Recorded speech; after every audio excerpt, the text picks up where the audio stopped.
आप सभी को एग्जाम नैनो यूट्यूब चैनल में हार्दिक स्वागत है। केवीएस एनवीएस को ध्यान में रखते हुए जो करंट अफेयर्स का सेक्शन है उसको आपको मंथ वाइज भी कराएंगे हम बोले थे।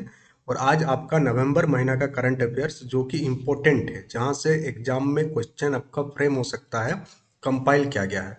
टोटल 50 टॉपिक को इसमें कवर किया गया है। इस 50 टॉपिक को बहुत ही ध्यान से आप सुनिएगा। जो इम्पोर्टेंट चीज़ है उसको आप नोट कर सकते हैं। तो पहला न्यूज जो है आपका नेशनल एंड गवर्नेंस से संबंधित है। पहला न्यूज क्या है कि भारत का जो 53वां चीफ जस्टिस ऑफ इंडिया बने हैं वो कौन बने हैं? सूर्यकांत, जस्टिस सूर्यकांत।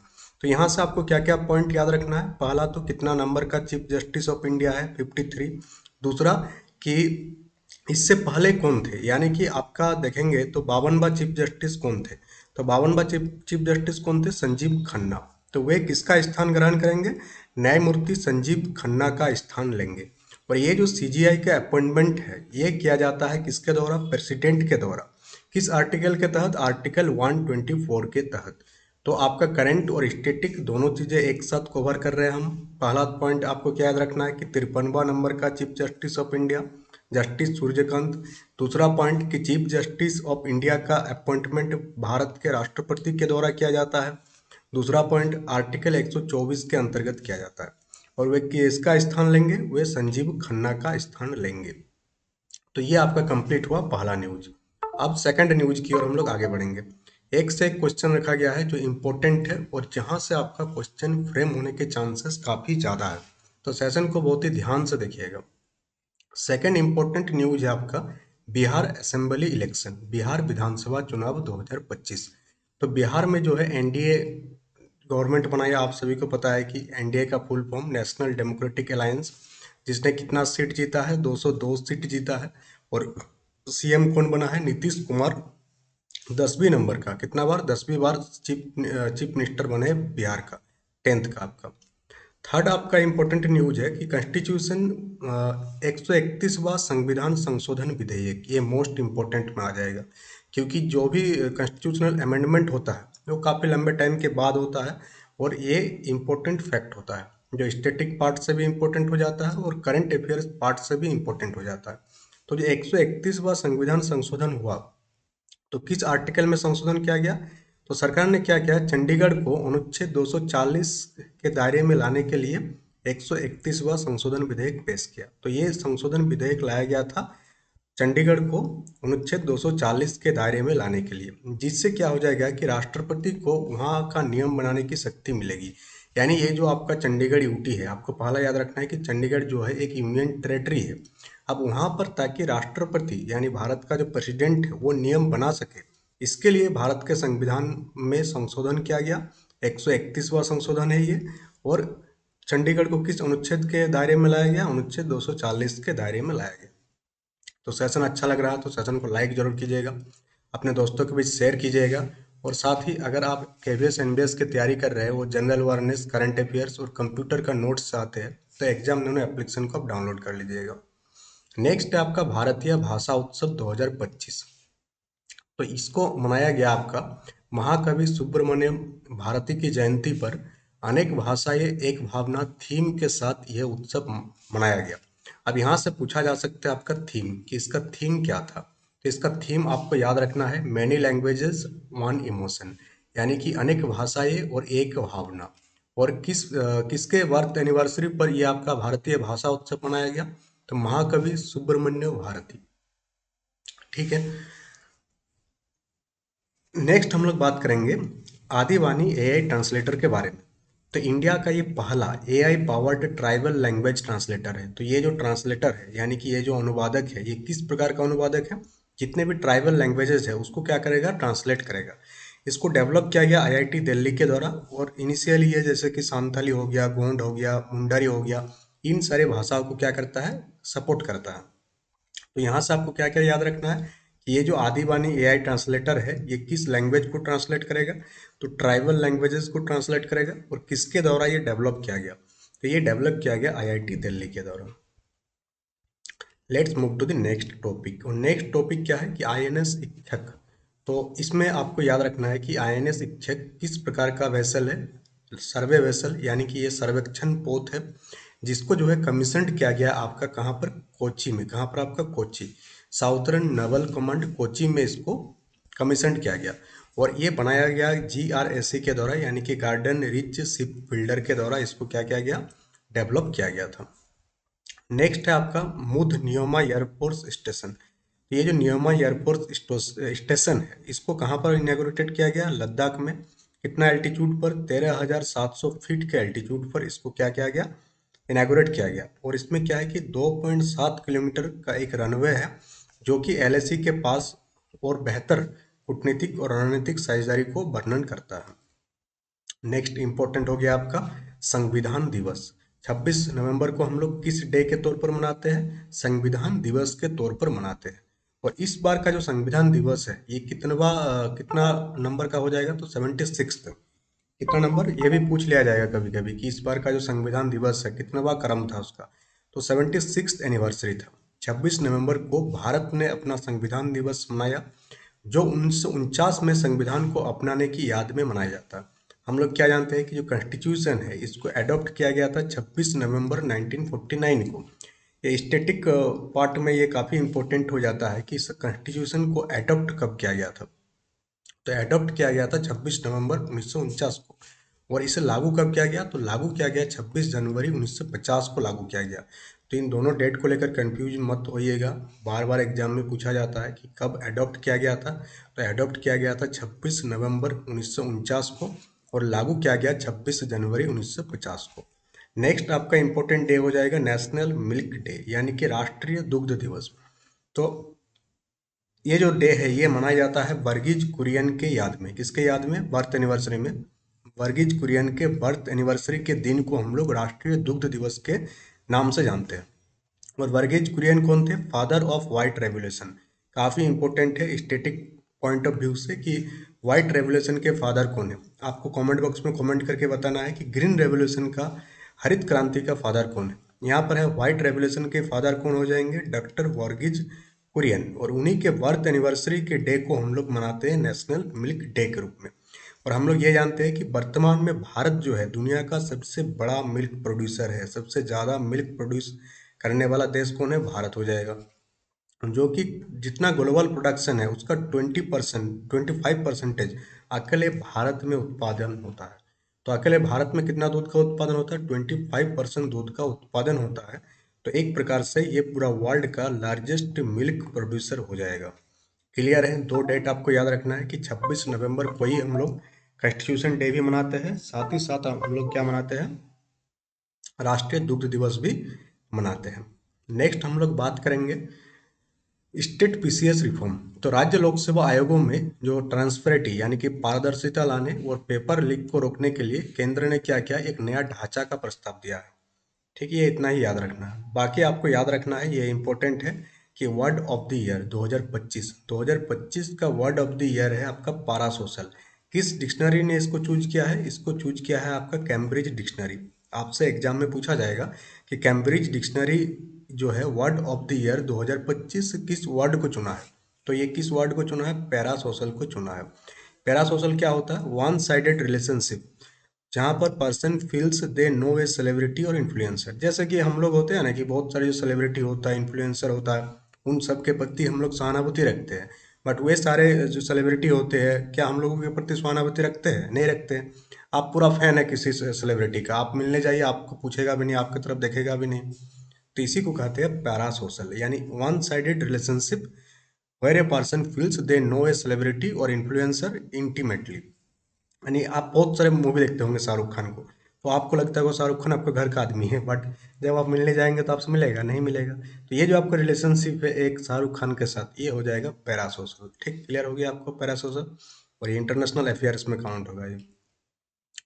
नेक्स्ट हम लोग बात करेंगे UNEP global methane status report. India जो है थर्ड लार्जेस्ट मीथेन इमिटर है ग्लोबली। यानी कि UNEP की रिपोर्ट के अनुसार भारत, चीन और अमेरिका के बाद दुनिया का तीसरा सबसे बड़ा मीथेन उत्सर्जक कौन बन गया है, अपना देश भारत बन गया है।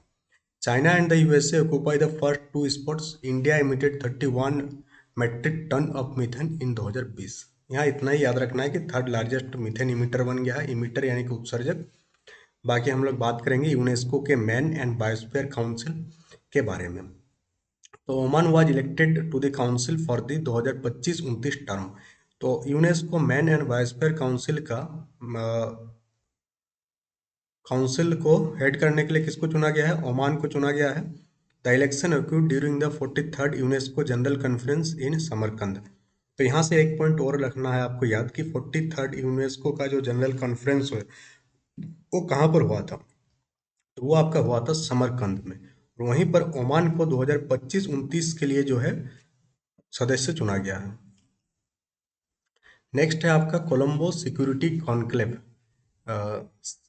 सेकलेस officially joined as a new member. तो कोलंबो सिक्योरिटी कॉन्क्लेव का नया मेंबर कौन बन गया है आपका? सेकलिस बना है। सेशल्स आधिकारिक तौर पर इस समूह में शामिल हो गया जो हिंद महासागर क्षेत्र में सुरक्षा सहयोग को बढ़ावा देता है। तो ये कोलंबो सिक्योरिटी किस चीज़ से रिलेटेड है? जो हिंद महासागर है आपका, वहाँ पर जो सिक्योरिटी है, वहाँ पर जो सुरक्षा है, इस चीज़ को क्या करता है और इंक्रीज करता है।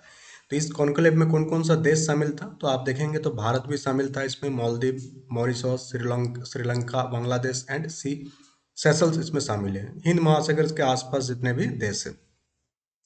नेक्स्ट है आपका साइक्लोन दितवाह, चक्रवात दितवाह। ये कहाँ पर आया था? तो श्रीलंका में ये आया था। देश याद रखना है कि श्रीलंका में आया था ये।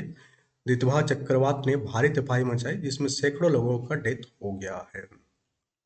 नेक्स्ट हम लोग बात करेंगे इवेंट टूरिज्म लीडरशिप। तो यहाँ पर दो पॉइंट याद रखना है कि शेखा नासिर अल नवाइस जो है इवेंट टूरिज्म का नेतृत्व करने वाली पहली महिला बनी। तो जिसमें भी पहली आ जाएगा ना वो इम्पोर्टेंट हो जाता है। तो इवेंट टूरिज्म को लीडरशिप देने वाली पहली महिला कौन बनी है आपका? Sheikha Nasser Al Nowais, first women. She is a prominent figure from the UAE. कहाँ की रहने वाली है? तो यूएई की रहने वाली है, in the global hospitality sector. Next है आपका कि न्यूयॉर्क का सिटी मेयर का जो इलेक्शन हुआ उसमें पहली बार जो है जोहरान ममदानी जो है न्यूयॉर्क शहर का मेयर चुने गए हैं, जो कि इंडियन ओरिजिन का एक मुस्लिम से। नेक्स्ट हम लोग बात करेंगे कि ग्लोबल क्लाइमेट समिट, वैश्विक जलवायु शिखर सम्मेलन। ये इम्पोर्टेंट, काफ़ी इम्पोर्टेंट है।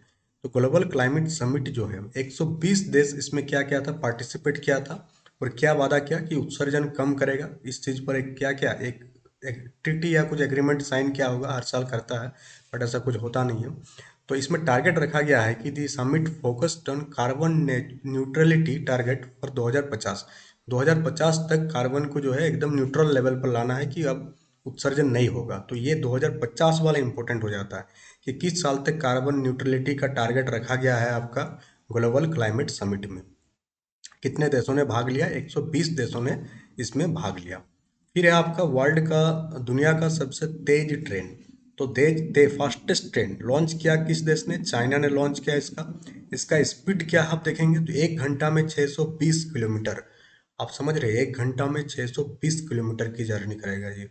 कितना मतलब किस प्रकार का टेक्नोलॉजी लाया होगा, कितना ज़्यादा एडवांस ट्रेन होगा ये। 620 प्रति घंटा की गति वाली दुनिया के सबसे तेज हाई स्पीड ट्रेन की लॉन्च की। कौन सा टेक्नोलॉजी का यूज किया इसने? इसने मैगलेव टेक्नोलॉजी का इस्तेमाल किया। तो ये भी इंपॉर्टेंट हो जाता है, एग्जाम में पूछा जा सकता है कि कौन सा टेक्नोलॉजी का यूज किया गया होगा इसमें। तो इसमें आपका मैंगलोव टेक्नोलॉजी का इस्तेमाल किया गया है।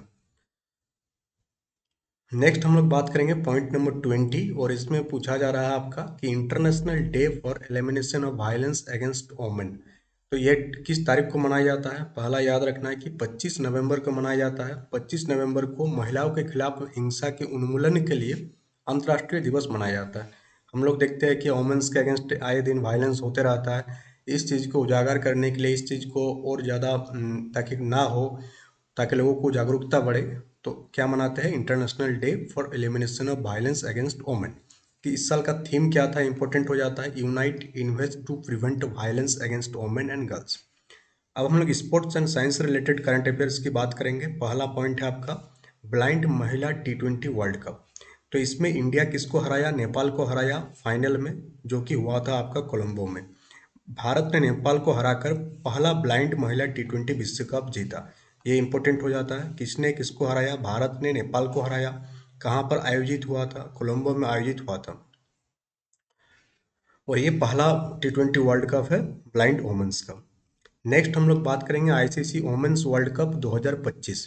इसका विनर कौन रहा? इंडिया रहा। पहली बार इंडिया वर्ल्ड कप को जीता है, आईसीसी वोमेंस वर्ल्ड कप को। रनर अप कौन रहा? साउथ अफ्रीका को हरा करके इंडिया क्या जीत हासिल किया है। प्लेयर ऑफ द सीरीज इस मैच का दीप्ति शर्मा बने। एक इंपॉर्टेंट है काफी, इसको आप याद रखिएगा। नेक्स्ट है आपका कि उड़ीसा मास्टर्स 2025 बैडमिंटन में। इसका विनर कौन था? उन्नति हुड्डा और किरण जॉर्ज ने महिला और पुरुष एकल खिताब जीतकर इतिहास रचा। दो नाम आप याद रखिएगा, उन्नति हुड्डा और किरण जॉर्ज। नेक्स्ट है दुनिया का सबसे छोटा मेंढक। तो ब्राजील के अटलांटिक फॉरेस्ट में दुनिया के सबसे छोटे मेंढक की खोज किया गया, जिसका नाम आप यहाँ देख पा रहे होंगे, ब्रैकेसेफेलस लुलाई। लुलाई याद रखिएगा, बाकी ये याद रह सकता है। नेक्स्ट है आपका साइनोबैक्टीरिया द्वारा लेड हटाना। साइनोबैक्टीरिया क्या कर रहा है? लेड को रिमूव कर रहा है। तो आईआईटी गुवाहाटी के जो रिसर्चर्स थे, शोधकर्ताओं ने पानी से लेड को हटाने के लिए एक नया टेक्नोलॉजी को डेवलप किया है।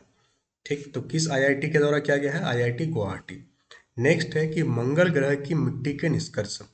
नासा रिलीज किया, नासा ने मंगल ग्रह की मिट्टी में ऐसे एलिमेंट की खोज की है जो प्राचीन सूक्ष्मजीव जीवन की संभावना का संकेत देते हैं। यानी कि इससे ये पता चल रहा होगा कि मंगल ग्रह पर कभी हो सकता है जीवन था, क्योंकि वहां से हम लोगों को क्या मिला है, जो सॉयल लेके आया होगा मंगल ग्रह से, उस सॉयल में जो है आपका माइक्रोबियल एनिशिएंट यानी बहुत ही पहले का माइक्रोबियल लाइफ की जो है पॉसिबिलिटी यानी कि संभावनाएं देखने को मिल रही है। आगे आने वाले दिनों में हो सकता है कि और भी बहुत सारी चीज़ों के बारे में हम लोगों को पता चले जो आज तक हम लोगों को नहीं पता। नेक्स्ट हम लोग बात करेंगे बर्निंग रेट टेस्ट स्टैंड, ज्वलनशील तरल पदार्थ का परीक्षण तकनीक। तो आईआईटी रुड़की ने क्या किया है कि जो भी ज्वलनशील तरल पदार्थ है, जैसे कि आपका पेट्रोल हो गया, कि जलने की दर मापने के लिए एक नया टेक्निक डेवलप किया है। ठीक है, कौन किस आईआईटी ने किया, या ये याद रखना है आपको, आईआईटी रुड़की ने किया। नेक्स्ट हम लोग बात करेंगे बोकी वॉल विस्तार का चित्रण। तो साइंटिस्ट वैज्ञानिकों ने पहली बार तीव्र एक्सरे का उपयोग करके बॉकीवॉल अणु के विस्तार और विभाजन को कैमरे में कैद किया। ये जो बॉकीवॉल मॉलिक्यूल है C60, ये याद रखिएगा C60 होता है इसका, कार्बन 60। हो सकता है कि यहाँ से क्वेश्चन फ्रेम कर दिया जाए। नेक्स्ट हम लोग बात करेंगे साइडेट 2025 के बारे में। तो उड़ीसा इसको होस्ट किया था। ये मेगा साइंस फेस्ट है जिसका थीम है इन्फिनाइट पॉसिबिलिटीज एंडलेस रियलिटीज। ठीक है, कहाँ पर आयोजित हुआ था? उड़ीसा उड़ीसा के भुवनेश्वर में इसको आयोजन किया गया था। ये किस प्रकार का फेस्ट था? विज्ञान महोत्सव था। और इसमें कौन भाग लिया था? इसरो के अंतरिक्ष यात्री शुभांशु शुक्ला ने भाग लिया था, जो हाल ही में जो है स्पेस स्टेशन से आए हैं। नेक्स्ट 30 नंबर का आपका है टीम एसडीजी यूनिवर्स। तो इसको लॉन्च किया गया टीसीएस के द्वारा, ताकि बच्चों को सिखाया जाए यूएन का जो 17 सस्टेनेबल डेवलपमेंट गोल है, कितना 17, इसके बारे में एक अलग से वीडियो बना देंगे कि सस्टेनेबल डेवलपमेंट गोल में क्या क्या गोल आता है। टोटल 17 है, और बार बार इस पॉइंट से जो है क्वेश्चन पूछा जाता है, किसी न किसी एग्जाम में पूछ ही लिया जाता है। तो 17 गोल क्या क्या है ये आपको याद रखना है, और किस प्रकार से याद रखेंगे आप, इस चीज़ के बारे में भी हम लोग बात करेंगे। नेक्स्ट हम लोग बात करेंगे कि 100% एफडीआई इन इंश्योरेंस सेक्टर, बीमा क्षेत्र में 100% एफडीआई। तो पार्लियामेंट एक कानून पास किया जिसका नाम है, एक विधेयक पास किया, एक बिल पास किया जिसका नाम है सबका बीमा सबकी रक्षा। सबका बीमा सबकी रक्षा, जो क्या अलाउ करता है, बीमा क्षेत्र में 100% विदेशी निवेश की अनुमति मिली। पहले जो है आपका इंश्योरेंस सेक्टर में 100% विदेशी निवेश का अलाउ नहीं था, बट इसके बाद क्या कर सकता है, फॉरेन इन्वेस्टर जो है, जिसे हम लोग एफडीआई के नाम से जानते हैं, ये अब बीमा क्षेत्र में भी 100% तक क्या कर सकता है, निवेश कर सकता है। यानी बीमा सेक्टर को और बढ़ाने के लिए और साथ ही इसको ग्लोबल बनाने के लिए ये काम किया गया होगा। ये आपका मोस्ट इंपोर्टेंट हो जाएगा। ट्राइबल प्राइड डे, जनजातीय गौरव दिवस। तो 15 नवंबर को यह मनाया जाता है, जिस दिन भगवान बिरसा मुंडा का जन्म हुआ था, to mark the birth anniversary of Birsa Munda. और कहाँ कहाँ पर आयोजन किया गया? पहला तो झारखंड में जन्म हुआ था, तो झारखंड होगा ही। दूसरा मध्य प्रदेश में भी इसको बड़े पैमाने पर मनाया गया। तो ये पॉइंट आपको याद रखना है। 15 नवंबर को हम लोग किस डे के तौर पर मनाते हैं? जनजातीय गौरव दिवस के तौर पर मनाते हैं। नेक्स्ट हम लोग बात करेंगे कि implementation of new labour code. तो टोटल 4 लेबर कोड को जो है लॉन्च किया गया इंडिया के द्वारा, और नया लेबर कोड है जो पहले वाला था अंग्रेजों के टाइम का, उसको चेंज करके 4 मेजर लेबर कोड लाया गया। तो कितना लाया गया? 4 लाया गया। इस चीज को आप याद रखिएगा। नेक्स्ट हम लोग बात करेंगे controller general of defence account, रक्षा लेखा नियंत्रक। तो श्री विश्वजीत सहाय, क्या नाम है इनका? आईडीएएस जो है आपका, Indian Indian defence account service. IDs का फुल फॉर्म क्या है? इंडियन डिफेंस अकाउंट सर्विस का 1990 बैच का जो अधिकारी है, जिनका नाम है श्री विश्वजीत सहाय, 6 नवंबर को नए सीजीडीए के पद का कार्यभार संभाला। तो पूछा जा सकता है एग्जाम में कि नया रक्षा लेखा महानियंत्रक कौन बने हैं? तो आपको याद रखना है विश्वजीत सहाय। नेक्स्ट है आपका कि बीआईएस का डायरेक्टर जनरल किसको बनाया गया? तो संजय गर्ग, जो कि 1994 बैच का आईएएस ऑफिसर है, केरला कैडर के, जिसको अपॉइंटेड किया गया as the new DG of BIS. BIS का फुल फॉर्म क्या है? Bureau of Indian standard.